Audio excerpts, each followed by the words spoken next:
बिस्मिल्लाहिर्रहमानिर्रहीम, अस्सलाम वालेकुम। आप देख रहे हैं स्पोर्ट्स फ्लिक्स, मैं हूं हमजा शफीक। तो जनाब 12 अक्टूबर से 16 अक्टूबर तक पहला टेस्ट मैच खेला जाना है पाकिस्तान वर्सेस साउथ अफ्रीका, जिसमें पाकिस्तान ने अपना पहले 18 रुकनी जो स्क्वाड था वो अनाउंस किया। अब उसमें दो खिलाड़ी कम कर देंगे, 16 रुकनी स्क्वाड फाइनल कर दिया गया, जिसमें आमिर जमाल और स्पिनर फैसल अकरम को रिलीज़ कर दिया गया है। वजूहात जानने की कोशिश करेंगे कि ऐसा क्यों किया गया। आमिर जमाल इससे पहले एक मुसलसल हिस्सा रहे भी हैं, लेकिन कुछ सर्कमस्टांसिस ऐसे रहे जिसकी वजह से आमिर जमाल जो हैं वो इसका हिस्सा नहीं बन पाए और अब 18 में नाम है, उनको रिलीज़ कर दिया गया।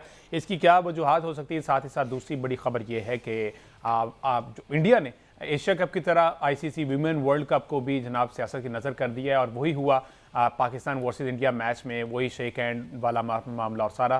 बहरहाल पाकिस्तान कल विमेन टीम भी कल इंडिया से मैच हार गई है, इस पर डिस्कशन करना ज़रूरी है। और साथ ही साथ अब पूरी दुनिया में जनाब पाकिस्तान इंडिया को लेके, क्रिकेट को लेके ख़ास तौर पर ये बात हो रही है। ये इंग्लिश साबिक कप्तान है माइकल थर्टन, उन्होंने कहा कि आईसीसी को अब चाहिए कि पाकिस्तान इंडिया वाले मैचेस जो हैं वो ना करवाए, ये चीज़ ख़त्म कर देनी चाहिए, क्योंकि इसमें सिर्फ एक ही फ़ायदा है, वो है रेवेन्यू जनरेशन का, जो आईसीसी खुद क्लेम करता है कि इन दोनों की इनके मैचेस से रेवेन्यू जो है वो जनरेट होता है, बाकी उस तरह से नहीं होता। लेकिन अब अभी इंग्लिश क्रिकेट टीम के साबिक कप्तान ने बोला है आगे चल के ऑस्ट्रेलिया बोलेगा, न्यूजीलैंड बोलेगा, और ये मामला जो है भारत ने खुद अपने हाथों से ख़राब किया है। और ये सारी सूरत अब हम सब के सामने कि क्रिकेट को किस तरह से सियासत की नज़र कर रहा है, इस सारी सूरत पर बात करते हैं। मेरे साथ मौजूद हैं सीनियर एनालिस्ट अहमद सईद साहब। अस्सलाम वालेकुम अहमद। जी वालेकुम सलाम। जी अहमद, स्टार्ट ले लेते हैं जनाब हम इससे। जो जनूबी अफ्रीका के खिलाफ टेस्ट सीरीज़ होने जा रही है, ऑफिशियल्स का भी अनाउंस कर दिया गया, लेकिन ये तादाद 18 से 16, जैसा कि आपने पहले भी कहा था कि ये हो सकती कम, आपने कहा था 15 रुकनी स्क्वाड होगा, चले एक को उन्होंने फिर से मार्जिन दे दिया, और वो एक बंदा वही है जिसको आप बाहर कर रहे थे, जनाब आसिफ आफरीदी, जो कि माशाल्लाह से 38 साल के हैं। 39 कर दिया आपने, 38 साल के हैं, 39 साल के हैं, उनको 39 साल के आसिफ आफरीदी हैं और 38 साल के नुमान जो है हमारे पहले से खेल रहे हैं, नुमान अली हैदराबाद वाले, वो 38 ईयर्स के हैं। अब इसमें देखें, बात यह है कि जो आसिफ आफरीदी हैं उनको ये कहकर टीम में रखा गया है कि हमने इनको नुमान अली की रिप्लेसमेंट के तौर पे रखा है। अच्छा, तो मेरा ख्याल है कि ये शायद पाकिस्तान क्रिकेट बोर्ड ही दुनिया का वाहिद ऐसा बोर्ड है जो किसी प्लेयर की रिप्लेसमेंट के लिए उससे भी एक साल बड़ा बॉलर लाया है, जबकि जिसकी रिप्लेसमेंट के ला रहे हैं वो ऑलरेडी 38 ईयर्स का हो चुका है। तो रिप्लेसमेंट भी करीब से लानी चाहिए ना, जो उस चीज़ को समझे। देखें, रिप्लेसमेंट जो है ना वो ये जहन में रख के लाई जाती हैं कि फ्यूचर के लिए प्लेयर तैयार करना होता है, और फ्यूचर के लिए प्लेयर तैयार करना है तो किसी ऐसे प्लेयर को लेकर आया जाता है जो पाकिस्तान क्रिकेट को इन द लॉन्गर टर्म जो है वो सर्व करे। आसिफ आफरीदी का एक तो जिस चीज़ के ऊपर बहुत ज़्यादा मसला बना है वो जाहिर है कि उनका वो एक इशू है जो एंटी करप्शन यूनिट ने उनके ऊपर 2 साल की पाबंदी आयद की थी, जिसकी वजह से वो क्रिकेट से दूर हुए। 2 साल की पाबंदी के बाद वो अब दोबारा वापस आए हैं। आप उनके पीएसएल के मैचेस भी देखें तो उनकी तादाद को बहुत ज़्यादा नहीं है, हालांकि वो काफ़ी अरसे से पीएसएल खेल रहे हैं, लेकिन चूँकि वो लाहौर कलंदर की जानिब से पीएसएल खेलते हैं और आकिब जावेद साहब इस वक्त पाकिस्तान क्रिकेट के ऑल इन ऑल हैं, करता धरता हैं, तो मुझे ये बताने की ज़रूरत तो नहीं है कि वो किस रेफरेंस से, किस लिंक के थ्रू पाकिस्तान की टीम में, अलबत्ता जिस मेरिट के थ्रू वो आए हैं वो मेरिट ये बताया गया है कि उन्हें हनीफ मोहम्मद ट्रॉफी में, ग्रेड 2 की ट्रॉफी में सबसे ज़्यादा विकेट्स जो हैं वो इन्हें हासिल की हैं। लेकिन अगर सबसे ज़्यादा विकेट्स इन्होंने हासिल की हैं और इस मेरिट पर ही टीम बननी है, तो फिर जिस लड़के ने सबसे ज़्यादा रन्स बनाए हैं उस बेचारे का क्या कसूर है? उसको आप टीम में क्यों नहीं लाए? वो हैदराबाद का लड़का है, मोहम्मद सलमान उसका नाम है, जिसने कोई 5 मैच में मेरा ख्याल है 656 रन उसने बनाए हैं। तो चले उसको टीम में ना लाए पाकिस्तान के, लेकिन उसको कहीं कैंप में ही चलो ले आते हैं, उसको कोई एक्सपोजर देने के लिए किसी अंडर 19 में, किसी ए टीम में, किसी पाकिस्तान शाहीन में, किसी भी जगह पर पाकिस्तान की टीम से वो आ सकता था अगर तो आपका ये मेरिट है।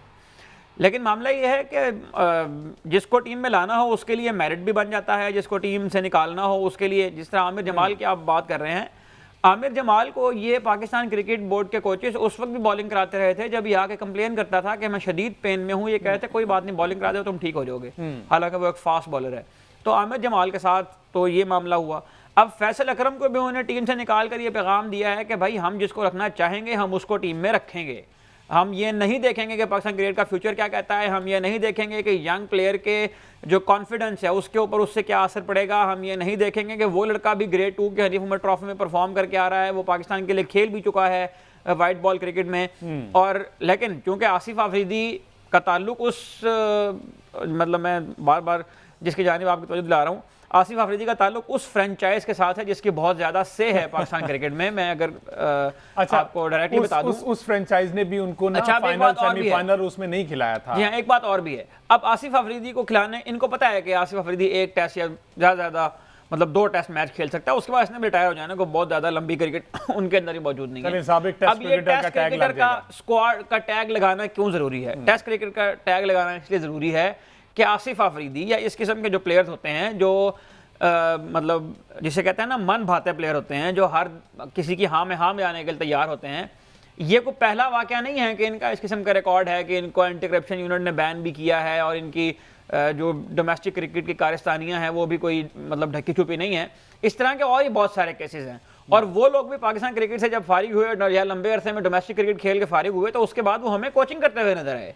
ये जो एक टेस्ट मैच का टैग लगवाना जरूरी है ना, या टेस्ट क्रिकेटर कहलवाना जरूरी है, ये इसलिए जरूरी है कि इन्हीं लोगों ने, मैं आपको आज बता रहा हूं, आसिफ अफरीदी जो है ये आपको फ्यूचर में पाकिस्तान के इन बच्चों की कोचिंग करते हुए नजर आएंगे। फर्स्ट क्लास क्रिकेट में, काज़म ट्रॉफी में, किसी ना किसी रीजन में, किसी ना किसी जोन में बच्चों के साथ काम करते हुए आपको नजर आएंगे, जिनके 16 साल फर्स्ट क्लास क्रिकेट खेलने के बावजूद भी पाकिस्तान की टीम में जगह नहीं बनी और आखिरकार जगह बनी तो वो किस तरह बनी कि मैं दोबारा तीसरी बार की बात जो है दोहरा रहा हूँ कि जिस रूट के थ्रू वो टीम में आ रहे हैं ना, आजकल उसी रूट के थ्रू प्लेयर्स जो है वो टीम में आते हैं, या इस्लामाबाद यूनाइटेड या फिर लाहौर कलंदर्स। और इस वजह से आसिफ अफरीदी को जो है वो चांस, ऐसा आपको लगता है कि अच्छा फैसल अकरम की क्या गलती है? फैसल अकरम का ट्रैक रिकॉर्ड वैसे क्या कहता है? क्या वो डोमेस्टिक खेल रहे हैं? काजी आज़म ट्रॉफी का अनाउंस हो गया उसका? हनीफ मोहम्मद ट्रॉफी में ये खेलते रहे हैं। हनीफ मोहम्मद ट्रॉफी में इनकी बॉलिंग एवरेज बहुत अच्छी थी, 22 की बॉलिंग एवरेज से उन्हें विकेट हासिल की हैं और कंसिस्टेंटली ये उन लड़कों में से हैं जो कंसिस्टेंटली डोमेस्टिक क्रिकेट खेले हैं और 3 साल से गलबन मेरे ख्याल है आज़म ट्रॉफी भी ये खेल रहे हैं। पहले सीजन में इनकी बॉलिंग बहुत बेहतर नहीं थी, लेकिन उसके बाद जो है वो उन्हें इंप्रूव किया। जो आखिरी सीजन उन्होंने खेला उसमें तो उनकी बहुत बेहतर बॉलिंग थी पहले की निस्बत। तो एक लड़का जो वक्त के साथ साथ इंप्रूव कर रहा है, उसके अंदर पोटेंशियल नजर आता है, उसको आपने टीम के कैंप के साथ भी लगाए रखा इतना अरसा, उसको आपने बगैर वजह बताया जो है वो ड्रॉप कर दिया सिर्फ इसलिए कि आपने 18 या 16 करने थे। तो पहले तो ये बताया ना कि जो 18 आपने किए थे उनमें जो लड़के आए हैं उनकी क्या कैपेबिलिटी है, क्या आपने, अच्छा वो प्लेयर आप फिर स्क्वाड में ले आए जिनको आपने सेंट्रल कॉन्ट्रैक्ट में भी रखा। मतलब इमामुल हक जो है वो पाकिस्तान की टीम में आ गया लेकिन वो सेंट्रल कॉन्ट्रैक्ट में नहीं है, चले वो परफॉर्मेंस देकर आया है, लेकिन इमामुल हक का क्या कसूर था? वो सेंट्रल कॉन्ट्रैक्ट से पहले क्यों बाहर हुआ था? किसी ने वजह बताई है उसकी? देखिए किसी ने वजह बताई है उसकी? कोई मेरिट तय किया है आपने? अभी आसिफ अफरीदी के मेरिट को जस्टिफाई करने के लिए आप आ गए हैं, तो ये जो लड़के जो पहले टीम से बाहर हुए थे उनकी क्या वजह थी? इंटेंट का मसला था जो बताकर टेस्ट टीम से ड्रॉप किया गया था इमामुल हक को कि इनका स्ट्राइक रेट ठीक नहीं है। मतलब ये को मेरा ख्याल है कि दुनिया का वाहिद बोर्ड है जो टेस्ट क्रिकेट से भी लड़के इसलिए ड्रॉप करते हैं कि उसका 3 दिन तक आपका टेस्ट मैच जाता है, चौथे दिन में आपका टेस्ट मैच नहीं जा रहा और आपको ये टेंशन है कि आपके लड़कों का स्ट्राइक रेट नहीं है। भाई आपके लड़के पिच पे खड़े नहीं हो पा रहे, आपके लड़कों से एक दिन बैटिंग नहीं हो रही और आपका सरदर्द ये है कि आपका स्ट्राइक रेट नहीं ठीक। तो जब आप उन लोगों के हवाले क्रिकेट करेंगे ना जो शायद किसी जगह पे क्लर्क भर्ती होने के काबिल भी नहीं थे, तो फिर मेरा ख्याल है क्रिकेट का यही हाल होगा पाकिस्तान में। और फिर इन मतलब सितम ये है कि इन्हीं कोचेज की और इस तरह के लोगों की सरकर्दगी में रीजन्स काम करते हैं, इस तरह के लोगों की सरकर्दगी में नीचे हमारा डोमेस्टिक स्ट्रक्चर जो है वो काम करता है और यहाँ से फिर जब लड़के ऊपर आने हैं तो फिर उनमें से कोई मैच फिक्सिंग में पकड़ा जाएगा, कोई एंटी करप्शन से पकड़ा जाएगा और वो इस तरह के फिर लड़के जो है वो आहिस्ता आहिस्ता पाकिस्तान, फिर आप पूछते हैं ना कि पाकिस्तान टीम के लड़कों को ग्रूमिंग क्यों नहीं होती? तो भाई इसलिए नहीं होती कि नीचे जो कोचेज है ना उनको भी जरा रिवाइव करके देखेंगे उन कोचेज की क्रेडिबिलिटी क्या है। ठीक है जी, एक ब्रेक लेते हैं जी। ब्रेक के बाद ये पाकिस्तान क्रिकेट सूरत हाल बता दी है, लेकिन अब पाकिस्तान इंडियन क्रिकेट दोनों को लेकर जो आलमी दुनिया में बात हो रही है, आलमी सतह पर बात हो रही है, जैसा कि इंग्लिश साबिक कप्तान माइकल एथर्टन ने स्टेटमेंट दी है, उसको डिस्कस करते हैं एक ब्रेक के बाद। जी स्टे विद अस।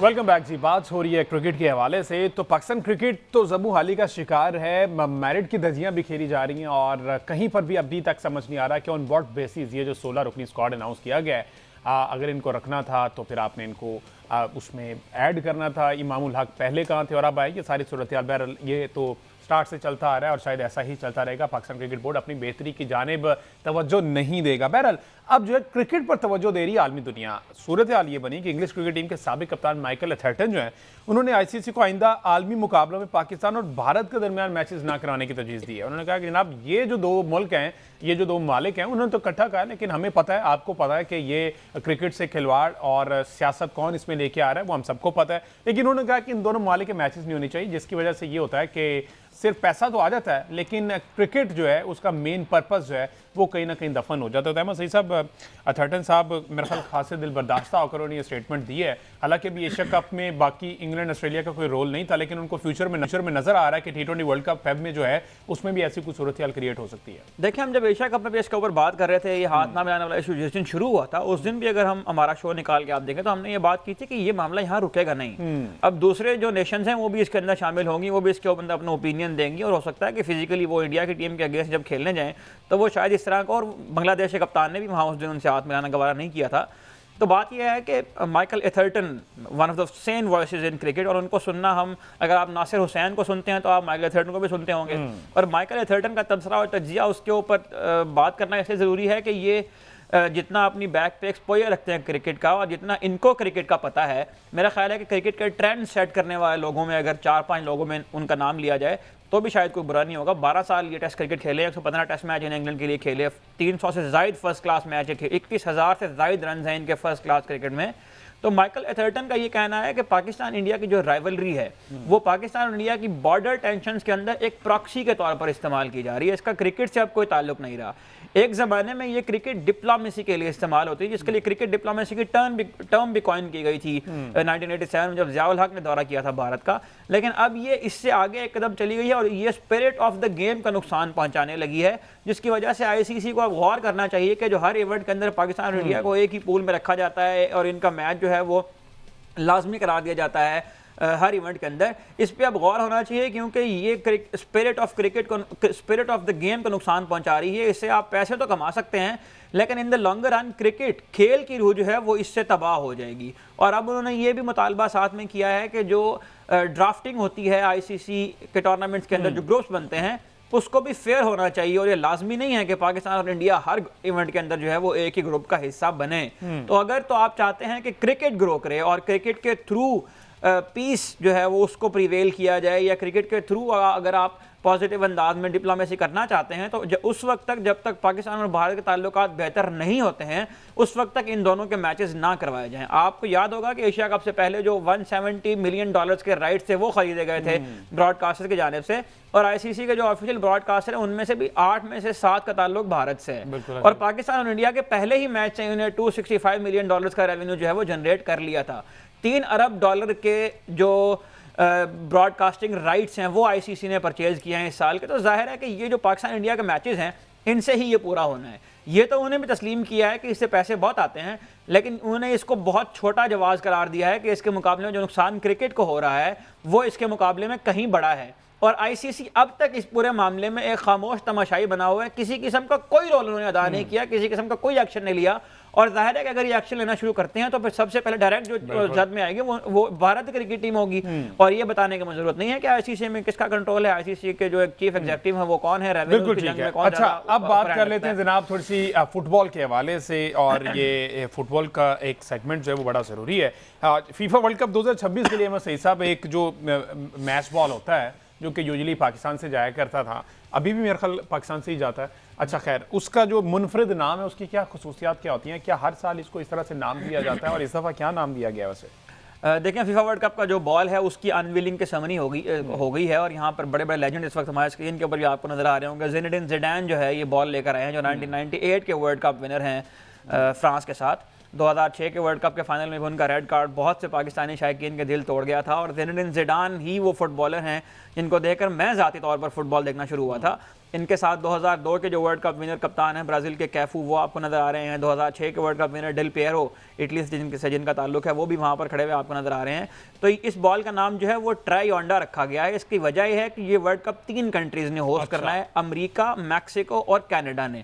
तो ये ट्राई-ओंडा, ट्राई का मतलब 3 होता है, और ओंडा जो है ये स्पेनिश वर्ड है जिसका मतलब है वेव। तो 3 वेव्स बेसिकली इसको इंग्लिश में अगर मैं आपके सामने इसकी तफसीलात रखूं तो 3 वेव्स, ये 3 वेव्स 3 ममालिक को डिपिक्ट करती हैं। उनके तीनों कलर जो है वो इस बॉल के ऊपर है, रेड है, ग्रीन है और ब्लू कलर है। रेड कलर जो है वो कनाडा का मेपल लीफ उसके फ्लैग से लिया गया है, जो ग्रीन कलर है वो मैक्सिको के कलर में नुमाया हमें नजर आता है, और वो उनके जो फ्लैग के अंदर ईगल बना हुआ है वो भी उसके अंदर आपको इस डिजाइन के अंदर नजर आएगा। और जो ब्लू कलर है वो रिप्रेजेंट करता है उन स्टार्स को जो अमेरिका के झंडे के ऊपर बने हुए हैं। ये 50 स्टेट्स हैं अमेरिका की, उनको रिप्रेजेंट करने के लिए। और साथ ही इस बॉल के अंदर जो गोल्डन कलर है वो वर्ल्ड कप की ट्रॉफी को डिपिक्ट करता है। और जहां तक इसकी मैन्युफैक्चरिंग की बात आपने की, तो सियालकोट के फॉरवर्ड स्पोर्ट्स वो इस साल भी उनको ये एजाज हासिल हुआ है कि वो ये फुटबॉल मैन्युफैक्चर करेंगे, तो पाकिस्तान से ही फुटबॉल बन के जाएगा। एडिडास जो है वो उसने ये स्पॉन्सर लिया है बॉल बनाने का, और इसकी जो मैन्युफैक्चरिंग है वो पाकिस्तान से होगी। इसमें खास बात यह है कि ये 4 पैनल, पहली बार जो है वो 4 पैनल इस्तेमाल हो रहे हैं इस बॉल के अंदर,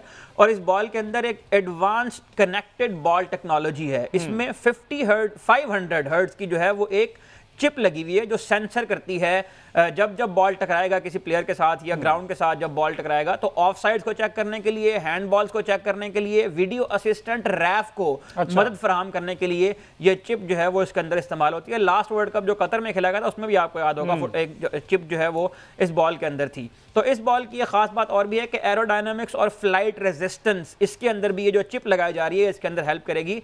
तो बहुत इंटरेस्टिंग जो है वो एक इवेंट होने जा रहा है। और फीफा वर्ल्ड कप की डेट्स जो है वो फिक्स हुआ करती हैं। 10 जून को इसका आगाज होता है और 10 जुलाई को इसका अख्ताम होता है। तो ये जो बॉल ट्रायंडा है ये असल में उन 3 कंट्रीज को डिपिक्ट कर रहा है जो 3 कंट्रीज इस वर्ल्ड कप को होस्ट करने जा रही हैं। अच्छा, वैसे पाकिस्तान फुटबॉल टीम तो इस कैलिबर की नहीं, अभी बहुत सी मेहनत की ज़रूरत है, लेकिन लकीली फुटबॉल जो है वो हर साल गालिबन पाकिस्तान से ही जाता है। और इस दफ़ा भी एक साल फीफा ने ट्राई किया था कि पाकिस्तान के अलावा उन्होंने गालिबन हांगकांग से उन्हें वो बॉल मंगवाए थे, लेकिन वो बॉल जो है क्वालिटी के उस मयार के ऊपर पूरा नहीं उतरे थे जो पाकिस्तान क्वालिटी फराहम करता है।